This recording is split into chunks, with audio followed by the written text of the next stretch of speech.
Nel 1966, un uomo ebbe una visione. Il suo nome era Vanni Persello, un nome che risuona ancora oggi.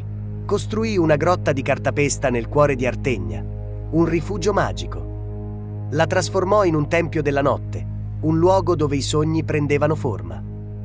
Dopo il terremoto, la ricostruì in cemento e sogni, più forte di prima. Fu la prima videodiscoteca del Friuli, un faro di innovazione. Laser abbaglianti, fontane danzanti, draghi sputafuoco e Giuditta, il diavolo custode della console. Era futuro puro, un'esperienza sensoriale senza precedenti. Vanni guidò generazioni sotto luci stroboscopiche e battiti infiniti. Ha creato un'atmosfera unica, un legame indissolubile con la musica e la libertà. Ora Vanni non c'è più fisicamente, ma il cuore della grotta batte ancora. Il suo spirito vive in ogni angolo di questo luogo leggendario. Suo figlio Andrea ha preso il timone, portando avanti la visione del padre.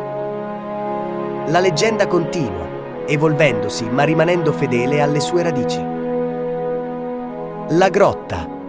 Non solo musica, non solo storia, non è solo una discoteca, è un viaggio nel tempo.